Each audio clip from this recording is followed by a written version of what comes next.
welcome to another amazing episode of Spoilers for Days, a show where the girls, the gays, and the theys come together to spoil your favorite shows from our perspective.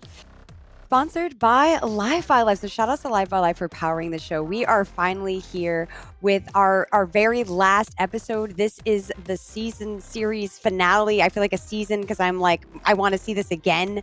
But like, we are here and the time has come and we have a very awesome interview with Judy Stevens. So hello and welcome to the stream. Yay, I'm so happy to be here. This is so amazing. I love talking with other people about Marvel fandom. I'm here for this. So Judy, if y'all don't know her, y'all better know her now. She is a producer, cosplayer, and world traveler with an ever-changing rainbow hair color, which I adore. She attended Parsons School of Design studying photography and discovered anime and cosplay through attending conventions. She's actually attended over 100 conventions. Jesus, I can't believe you counted that many. US and internationally, between being staff, a photographer, and just a cosplayer. Plus, you've cosplayed over 25 different characters, including some of your most notable as Captain Marvel and She-Ra. Yes, can we get love it? Right? I'm like, we have tons of fans of cosplay here, and a lot of the queens here are cosplayers themselves. So, we are going to geek out today. But into Judy's career a bit more. Judy actually worked at Marvel for 15 years. So not only is she an amazing con person in the scene, she got, a little fat daddy career going on here, where she created amazing series like Marvel Becoming, Marvel Quick Draw, Whip. If I keep messing that up, I practiced it twice today and still said it almost wrong. Okay, cool. See, I thought it was. Yeah, okay. The Big Marvel Show, Women of Marvel, and more. We're going to learn more about that. Judy is currently the host and producer of the Women of Marvel podcast and writing a book on the history of women and non-binary at Marvel called Super Visible, The History of Women of Marvel, which is due to be released in March 2022. Where does the path start? How did you start taking this journey of your career? Well, when I was in high school, I went and visited. I'm from Michigan. I'm from Dearborn, Michigan originally. And I moved to New York because I came and I went and visited. And I was like, I'm moving to New York. That's it. And I went to school for photography, and along the way I discovered anime and manga, and thus I discovered cosplay and started taking photos of cosplayers. And that was sort of, how I got the job at Marvel was sort of like a happy accident, which I feel like is the story of many people.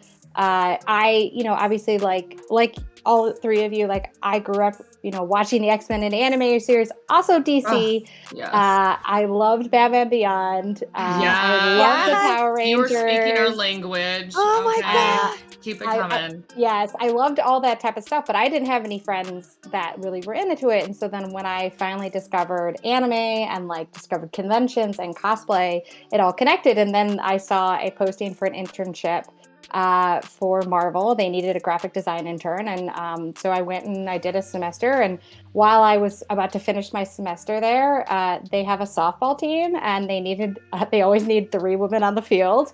And they needed another woman. And so I ended up playing on the softball team. And back then, Marvel was very small. Maybe there were 150, 200 people there. This is pre-Disney. This is pre-films. This is 2006. Okay. And I would go out drinking with them. And then along the way, I found a temp job. And then I found another temp job. And then when I graduated college, they offered me a full-time gig as a web designer. And so I started out as a web designer. I was very random. How I ended up there, it's very right? I'm like, okay, first of all, woman of all trades. God dang. Okay. Yeah. Oh my God. So web designer. What? Well, I haven't designed anything in a long time, so don't ask me to design anything. All right. I was about to say, I was like, can I call on you? Do you know peeps? Hey, Judy hooked me up right quick. You know what I'm saying? I use Squarespace.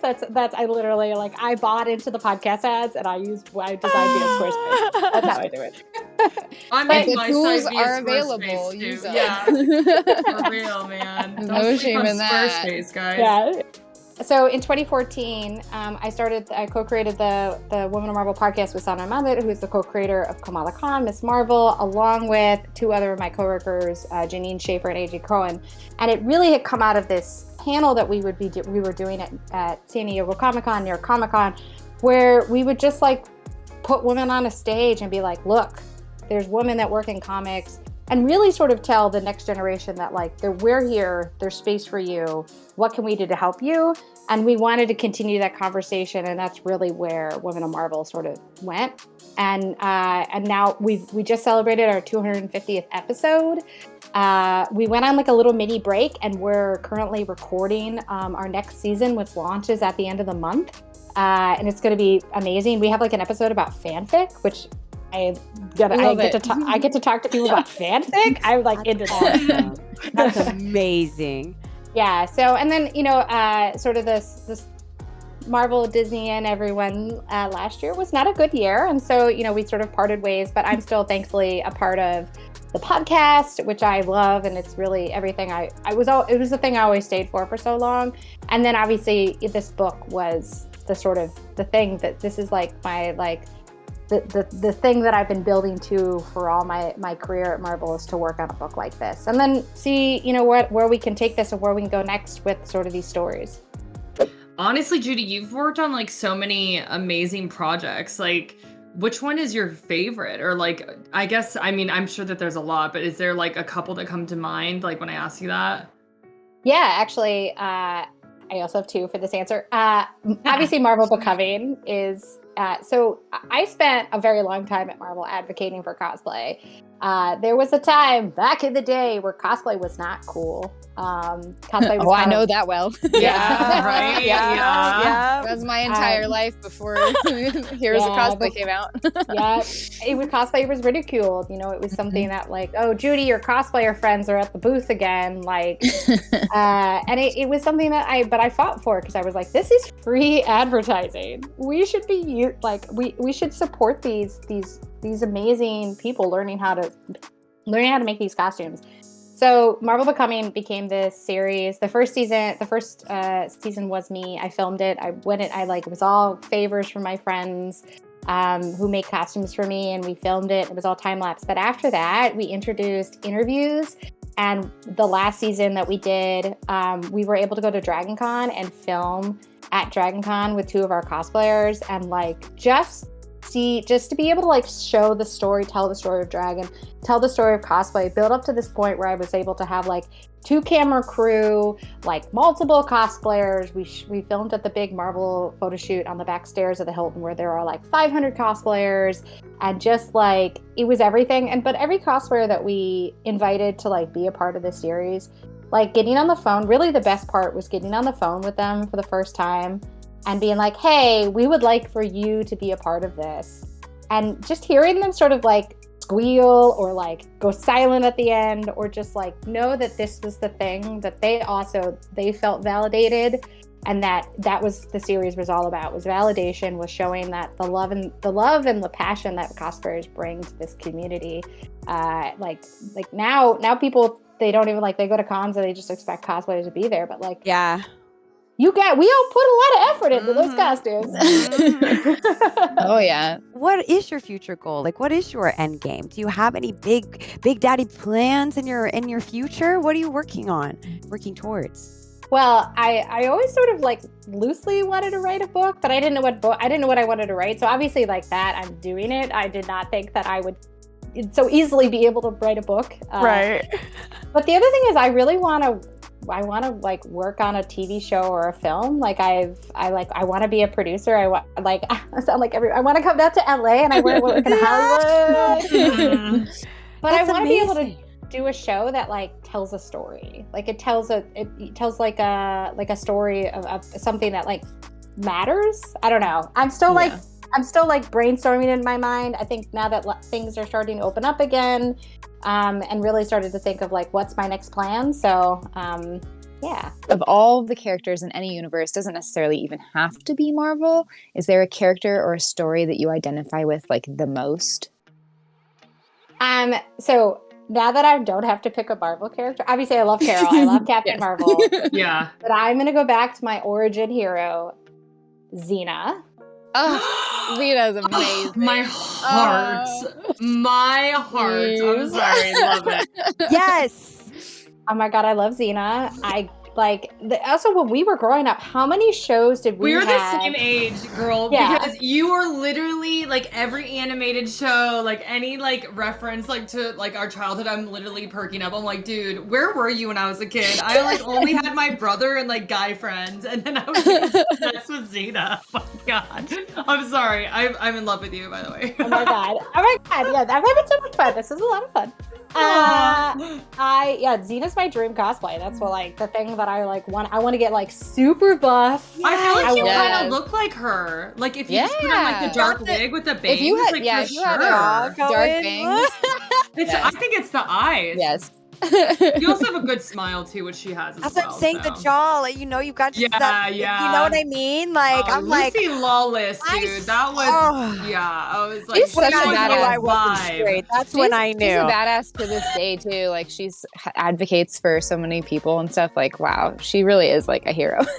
Yeah, you should I follow wanna her on see Twitter. and more. Yeah, I was like, I miss she's her. great. I'm gonna go stalk her now. I have the Marvel YouTube page up. I'm like, keep on like bringing up windows. Like, anyway, sorry. Tab. Yeah. I like there's, you know, like thinking about like female heroes that we had. There weren't that many. And like No. I like the Power Rangers, but I was like when I was growing up, I hated that like women and girls were associated with pink. Me too. Yeah. So I Oh my didn't really God. like the pink Power Ranger. I found it to be like a little like, oh, okay, let's put a woman in there. Boop, she's pink, you know? Also, she And- kind of and had she- like a skirt. Do you remember that? It was like hers was like longer. Does anybody Yeah. else- Okay, thank Her you. I was skirt. like, But Yeah. she also, her character was a lot more like stereotypically girly, you know. yeah. Dang, I'm sitting here. We gonna have to have a whole. This is really good cosplay combos. show. Yeah. Like we yeah. need to, like I For this sure. convention talk or something, because like there's so much to get into here, and like literally hearing all of y'all's perspectives and just insights and comments on this is just moving. Because I you know, it's the same thing. Do you know if someone feels the same way you do as the little nerd you are, who's never really had anybody else, especially any other women's or femmes, to talk to about these types of things? So to hear Yeah. everybody say how they feel today, I'm moved. I'm like, yes, this combo will continue. This combo will continue. Well, thank you everyone also for joining Yeah, thanks us. for viewing it. Seriously, everyone who's been watching, everyone who's been supporting us on YouTube, on socials, and everyone who has tuned in to the streams weekly here on Twitch at the Queen CG channel. And also, thank you, Live by Live, for powering the show. None of this would have been possible without our amazing support from the Live by Live team. So thank you so much for making Spoilers for Days possible. This was honestly the best finale I could ever expect of. So I know I can speak from everyone here when I say we had so much fun this season and really wish we could keep going. Although we don't have a What If Season 2 confirmed yet, Spoilers for Days Season 2 is coming up soon. So yes, this is happening. Get hyped, please. Let us know what you want to hear us geek out about. Tell us online what you want to hear from us. Until next time, we are from the Queen's Gaming Collective, and if you like the series, feel free to subscribe to our channel, follow our socials, and stay in touch. We have a lot up our sleeve and fun shows in the pipeline that you don't want to miss.